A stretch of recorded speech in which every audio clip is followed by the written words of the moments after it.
Hey everybody, this is Perch. If you've been listening to the show for any length of time, you know I'm a big fan of the X-Men, and I have been. I make this boast: I own every issue. And we say, oh, every issue. No, like all the issues, like the tie-ins and everything, including the ones that have been printed in a lot of cases in Spanish, down in other countries. So it's my collection to bear, and definitely I think it passed the tipping point. I mean, my wife and I had this conversation really early. I think before she's doing my wife of like, why are you doing this? There's a shitload of boxes here. And everybody, every guy who's collected comics for a length of time, I think has had that discussion with their significant other at some point. Like, why all these boxes? She is so happy that I moved to the plastic secure boxes, by the way, instead of the cardboard ones. Like it's just easier to move around and everything, whatever. But she's always been supportive. But in that conversation, I had to admit to her, like, I don't even know why I'm doing this anymore. But it's gone too far to stop. Like, and this is a collector mentality. And I say it just openly, honestly to you. People will say, well, you tell people that if they like the comics, they should quit buying them, but you're buying them. Yes, I'm a hypocrite. Yes, 100%. But I say this from the standpoint of, look, I understand the dilemma. I'm not here. I understand how this is complicated, and it's not easy. So let me read this mail. It's way too long, but it's a good mail. And so I'm going to try and speed read it a little bit, and then I'll give you my thoughts as well. But we're talking about X-Men From the Ashes. All right, here we go. It says, hello, Perch. You often say you miss chatting in the comic shop, so let's simulate a chat about From the Ashes X-Men line. I know the X-Men are your favorite, and you've talked a little bit about the new X books on your show. Let's really get into it. I know you've collected every X-Men book, so let me give you the brief history of my experience with the X-Men. I started reading comics in the early 90s, and the X-Men were my favorite. I stopped reading comics for about 20 years, having kids of my own and early adulthood interests and responsibilities, but I never stopped loving comics as a medium, and I always liked to hear about what was going on in the books. I was turned on to your channel by Zach, and I started listening to your show faithfully. You brave man there. It was your show that actually got me back into the comic shop, and it was X-Men AXE event that I just had to read. Wow, you you picked you picked you could not have picked worse. Come back. Anyway, sorry. AXE was incredibly disappointing, but it got me into the habit of going to the comic shop, spending $50 to $80 per week on books. As a retailer, I love people like you. Anyway, I mostly got DC and indie books weekly, and I didn't touch X-Men again until Sins of Sinister, which I absolutely loved. Yeah, to be fair, Sins of Sinister did tap into that X-Men vibe of kind of, dealing with future stuff, and it was fairly crazy, and not all of the issues were bangers, but that was a better run, and it was exploring kind of villainy. I mean, yeah, that was probably one of, of the, if you're looking at the Krakoa era as a whole, Sins of Sinister was probably on the above the line, more positive than negative, for sure. Inferno probably sits there above the line. Ten of Swords below. Anyway, um, once Sins of Sinister was over, it was back to Krakoa, and comics YouTube generally agreed the Krakoa era was bad, so I didn't pick up any more X-Men, just continued with the DC and indie books. I digress, but I want to say thank you because it was your voice telling me if I really love comics, I need to get in the shop and put the money down. That's nice of you. I credit you as motivating me back into the hobby and reopening an avenue for joy for my life. Now that you got, I think you said you had kids, adulthood, now share it with your kids. And try and get God bless you, try and get your wife into it if you can. Anyway, now to the topic of the email, From the Ashes. When From the Ashes started, I told myself I wanted to give it a fair chance. Being back into comics for a bit, I realized much of comics YouTube was a grift. I wanted to decide for myself. Good for you. I know that From the Ashes isn't quite hitting for you, but I want to give a quick review of the titles I've read and maybe get some feedback from you. All right, let's do it. So first, and I encourage people in the comments, put your own stuff in there. What are you liking, not liking, etc. from the series? I've got now a going on fairly hardened view of the new X-Men line From the Ashes, and increasingly a hardened view on Sir Brevoort in top of it. But let's get into your thoughts, and I can comment on it. Okay, Adjective-less X-Men. This is the Jed McKay book. I really like the setting of this book. Outside a small Alaskan town and decommissioned Sentinel factory, you can't really ask for a cooler base than that.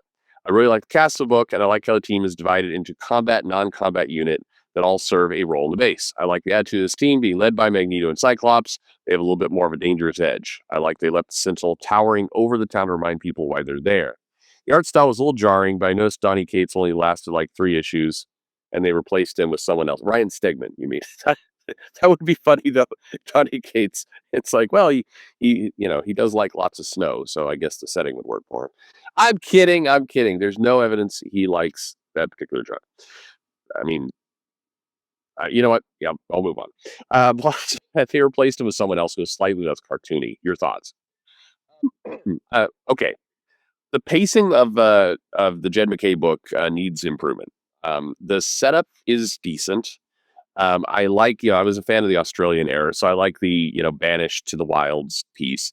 I feel like they need to lean in harder to that, that area if they're going to do it. Being friendly with the town and the sheriff and all the rest of that stuff is a distraction. Honestly, you don't need that supporting character and that kind of shit running around. You can kind of just leave that to the side.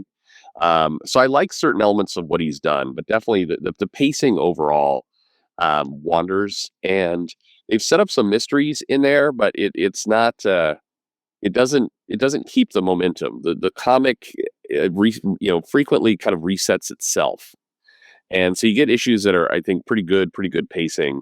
And then it's like, and now let's look over here for a while. And it like it's hurting the book. The art, I like Ryan Stegman. This is not the book for him, or this cartoonish style. I think in a remote wilderness-like area with Alaska, I would want something a little bit more dangerous looking, a little bit like this is where, and yeah, who wouldn't want this? But Mark Silvestri would just be killing it in this environment and the style. And that's what we need, something a little bit sharper, grittier, I think, to match the tone. I think the team is okay. I like the dynamic, but again, the pacing is killing some of it. They're trying to elevate some of the characters, but there's just it hasn't clicked into second gear for me. It's not a bad book, but it needs something. Unfortunately, I think that starts off that is probably my favorite of the. No, sorry, it's my second favorite of the lineup. So it's only downhill from here. But let's go to the next one. Uncanny X-Men. The art in this book blows me away every issue. David Marquez is probably the best artist Marvel has, in my opinion. I've never seen Rogue more gorgeous. I've never seen Gambit more handsome. Gail Simone really has the voice of Rogue down. It was smart for her to make Rogue the leader and the central figure of the book. The only complaint is I don't like this new cast of kids. They're all very boring, very cliche. Maybe if half of them turn bad, they could grow a personality. But right now, they all suck. My thoughts. I'm not liking this book. I don't. So full disclosure, I don't like Gail Simone's style, and this has nothing to do with her online personality or any of that shit. I didn't like it on other things. A lot of people did like. A lot of people liked Secret Six and and that girl. And I don't like her style. The way she writes, the way she does dialogue. She's got the Bendis problem where the characters all start to sound like Gail wants them to sound versus how they actually sound, and I don't like it. And this comic, I feel like it's Rogue, with guest appearances by the X-Men, and there's some interesting X-Men there, but they're not they're not used in an effective way. And I mean, for that matter, like I say this a lot, and I'm going to say it, I think, further down in this when we talk about some of the other titles, is if you want to make some of the solo characters work, like Storm or like the Psylocke or your characters like that, you got to make it interesting. You've got to like give them something important to do. And when they do solo books, they have like, and now for a special adventure, doing some bullshit nobody cares about. And like, so I would almost, with this book, I would just, it'd be Rogue. Like this is Rogue, the solo book. And then have the other X-Men in there, helping her out with her missions or whatever. And, fighting, major villains, whatever she's going to go do. But don't pretend that it's an X-Men book when the comic is Rogue. It's Rogue and some other people every now and then. That's how it feels. And I mean, the dialogue is new levels of atrocious for me. And it really kills it. I don't like it. I understand it's also a little hypocritical because I like the Chris Claremont era, and Claremont definitely had his, them's the breaks, bub, stuff, and I, but it's not working for me. I also agree with you 100%. Those kids suck, And this feels like what Gail wants to do is write Rogue and a bunch of new characters that she hopes get turned into movie properties someday, so she gets invited to a premiere. That's what this book feels like. So, this is what blows my mind. I was thinking about this morning. You've got the Krakoa era with literally like 50 billion mutants. You got you've got so many characters. So it's like let's get into the X-Men, and here's 4 new characters. Like Christ, can you do something with the 5 million characters that you have?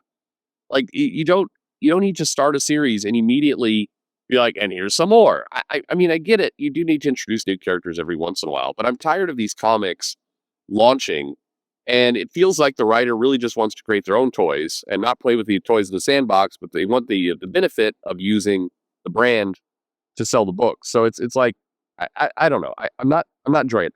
David Marquez, great art. I agree. Great art. Best artist in Marvel?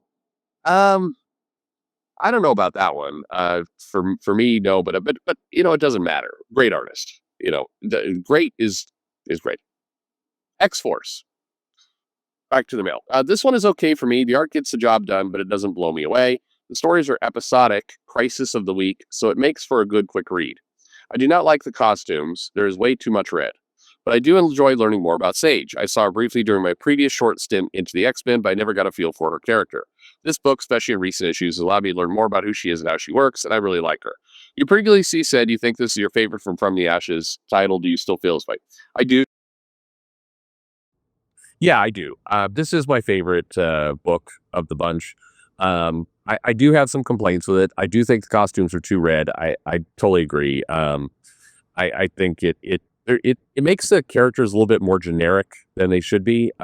You don't need to always do, well, you don't need to do at all the matching costumes. The most powerful runs of the X-Men, they weren't in matching costumes. They had their own identity and stuff going on. And in this case, I think Thorne has got some pretty awesome characters in that book who have great identities. So, shaping them into kind of the same costume, it's a visual choice I don't care for. I also don't, the episode of the week stuff, on one hand, I like it because it makes it clean. But I wish there was more, there needs to be more, he needs to put some more subplots into the mix so that there's a more of a thread going through the whole series. I mean, he's got kind of the mission there, but if I was to I need to reach out to Jeff for that matter, badly.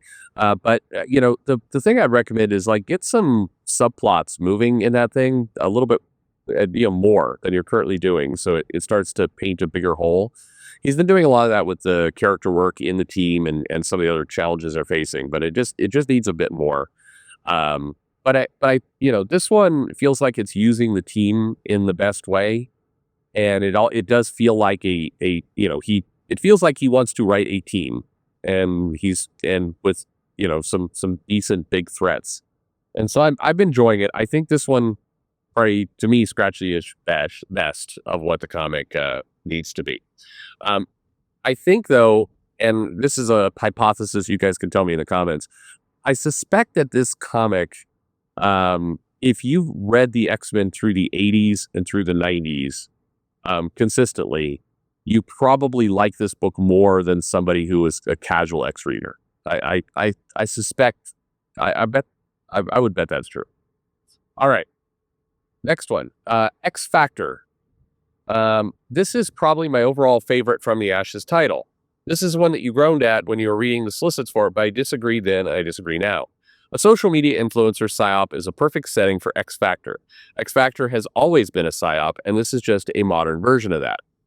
This has a great cast of characters with Angel, Havoc, and Polaris, and recently introduced Granny Smythe is an interesting character who supposedly cannot die, but clearly isn't prevented from aging. The book immediately sets stakes in the first issue, treating these heroes as expendable while providing sometimes ridiculous sense of humor that can make me chuckle. The art is clean, detailed, and colorful, second only to David Marquez's Uncanny work, and works perfectly for the tone of the book. I really enjoy this one. I wonder if you change your mind if it's still not working for you. I've changed my mind a bit. I'm kind of, I don't love Mark Russell either. I think because it feels like every Mark Russell book it's a Mark Russell book first, and then it's whoever the team is beneath it, and so a lot of these jokes and the gags like I've seen before, and I've seen them from Mark Russell. Like he's reusing a lot of his own bits, and that's not the biggest sin in the world. It's just I don't know. It feels tired to me. Um, but I have my first impression, my first read of the book, hated it. And as time has gone by, it's working for me better. It's still not a title I would necessarily recommend. But I would say, like, if you enjoy the bit, if you haven't read a lot of Russell's other work, if this feels new and fresh to you, if it feels like a unique concept, then yeah, I mean, he's committed to the bit, and he's putting, I think, his best effort into that bit. It doesn't feel like he's doing it lazily. It doesn't feel like he's, half-assing it. It feels like he's committed to the story he's trying to tell. I don't particularly love that story, mostly because I feel like I've seen it before. But I give him credit for doing the story to the best of his ability. That sounds like faint praise, and I guess it is. But it's not at the bottom of my list. It's probably hovering in the middle at this point, which is pretty shocking to me. But anyway. NYX. I bought the first issue of the book, and I don't think it's for me. The first issue is full of preaching social activist college kid drama. I don't want to say it's not well written. It's not, though, because it does feel accurate to how college age kids think and behave, but I'm not into it. I did pick up issue number 2, and it focused on Laura Kinney, and that was actually pretty good. But at the end of that issue, I realized the next issue would likely be about a social activist character, so I said no thanks going forward. Do you think I'm missing out if I drop this book? No, the book is terrible. This is easily. I think this is probably the worst of the bunch. Although Exceptional X-Men is really pushing for that title too. It's not a good book. I've followed along now. What are we on, issue 4? I think, or 5. And, they just kind of defeated sort of Hellion. We had the Sophie Kuko reveal and double, triple cross. This is just not a good book. And, maybe college age kids talk this way, but I don't, I mean, goddamn, the kids are insufferable, like hardcore, just insufferable. And the plot of this book, it's just not interesting. I don't know, what monkey paw gave us Kelly and Lansing, but goddamn, I mean, let this era be over. It's not good. It's not good. It's not selling at all, and it's just I don't know what they're doing there. To me, the thing that's absolutely fascinating is you have a character like Miss Marvel, who for quite some time Marvel was trying to to push as a big character. But when G. Willow Wilson was just writing the story, and at the beginning, and she was just trying to learn her powers, it was like a modern Spider-Man style. It worked, and trying to make Kamala Khan into a kind of folk social activist leader, it's just tone deaf to what made the character popular in the first place. And the character's less popular as a result. The more you push it, the less popular she gets. Like you had it and you lost it. It's baffling to me. But anyway, that book is awful. I don't know who that's for. Anyway, and now we're kind of into the dregs of the line. All right. Exceptional X-Men. All right. Ironically, this is a title that I always forget about, but it's pretty good. I know there are a lot of Kitty Pryde fans, but she was always slightly before my time. Jubilee was my Kitty Pryde. Oh, I haven't heard that before, but that makes sense. I do like the new cast of kids, especially the design of Bronze. I think Exceptional is stronger than Uncanny in regards to the new characters. It feels like Exceptional is doing the same social justice messaging as NYX, but doing it smarter in a more story-driven way. From the most recent issue, at the time of writing, Emma Frost just showed up like a total badass, so I think the book's about to get headed in the right direction. What do you think? I no, I don't. No, I don't like this one. It's kind of suffering from sins of several of the other titles. It does have the annoying dialogue that Simone and Kelly Lansing are bringing us in their books. It does have the let's introduce a bunch of new characters when you've got thousands and thousands of mutants you could do more with. So it's another book where it's like, and here's a whole new cast of characters. I do agree that these characters probably have a better design. I don't like the weird autistic one, but the characters have a little bit more interest and stuff going on. It's just it doesn't. It's like, how many books do we need where the X-Men come across a new group of kids? It's like, all right, well, we got to teach them like that.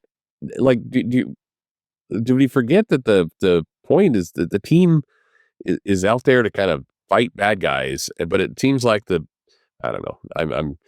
I've had this argument with people before where it's like, what's the point of the X-Men? And I'm like, well, to fight villains. And I get, saying, no, the point of the X-Men was it was a school. It's about kids. It's like, no, the kids were back. It kind of depends on how you look at it. But I think the writing on this one and the art is not helping either. The book just feels blah to me. All right. We're keeping going. I may speed this up a little bit. Oh no, we don't have too much more. All right. Sentinels. I think this is just a miniseries, but the concept has so much potential. I hope these characters never team up with the X-Men or forever at odds with them. The art is a bit rough and sketchy, but it looks good. I like the character designs and the classic color schemes of Sentinels. Have I read this? I have. I think the Sentinel book kind of suffers a little bit from the it's here's some more kind of relatively new people doing that are kind of on the fringe. I mean, if you look at all these books, if you just step back and look at all of them, the bulk of the books are dealing with kind of new bit characters. And so the classic characters are getting very little screen time at all. And so you want to always do a little bit new so you can kind of refresh the IP and get some new things in there. But they that scale has tipped so heavily into, and here's another book by people, and here's another book and another book and another book. And it's like it's just you need to protect the core of your series, make it highly interesting, and then branch out. But here, the branching out is the centerpiece, and I think it's extended itself too far. It's not working. It's not. Sentinels isn't bad. It just, you question why it's there. You've got a new line in From the Ashes, and you're trying to kind of build that base again to pull readers in and get them excited. And so these one-off limited series not attached to things get confusing. Anyway, Phoenix, Storm, and Wolverine, and he's grouping those three together. We're not doing Mystique, I guess. Putting Jean Grey in space to do cosmic adventures turns out to be pretty good. Using Corsair as a supporting character is a good choice, and using the Black Order as a foil is a great entry point for anyone who watched Infinity War. Storm was always the X-Man I had a crush on as a kid, and the art is gorgeous in issue 1, so I'm on board. Now she apparently has a cosmic benefactor, it seems. Is she going to tie into the Phoenix? She's on the Avengers now. Are they powering up to actual god status to ship her with Thor?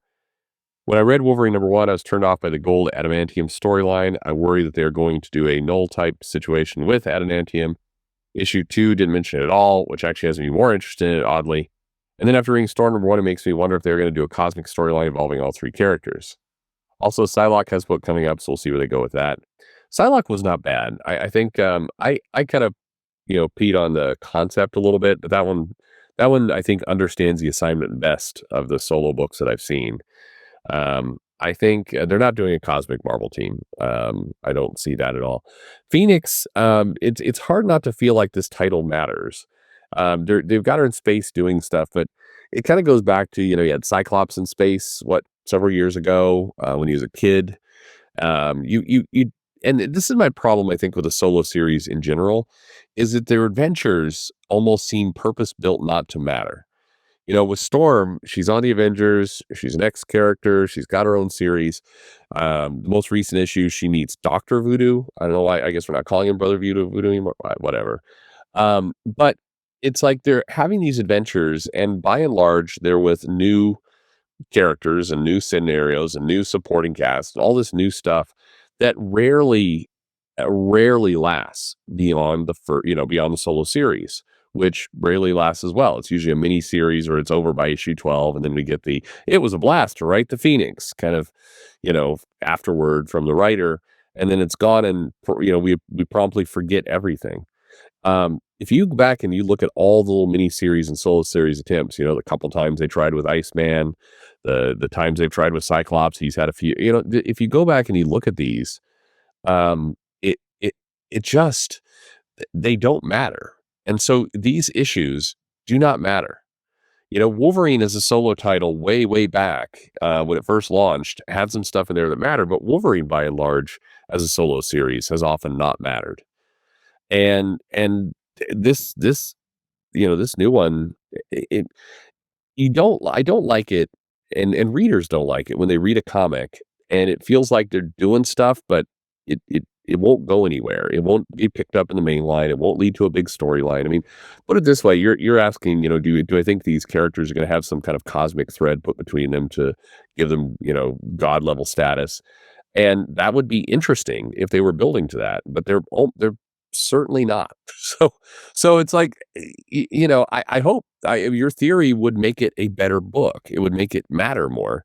And I think that's, if you look at the classic days of the X-Men in the 80s and 90s and when it got popular, it was because it was because they had things that tied the books together. They had things that mattered long term. I mean, you introduced Mr. Sinister, what, like 40 issues before he actually made an appearance? I mean, you setting these crumbs in place, doing the stuff you did with X Factor in the very beginning, doing the stuff with New Mutants, where I mean, just all these books had a major purpose, both in their own title and with each other, and that's not what we're getting today. So that kind of is my frustration. Let's finish up this mail. It's a long video.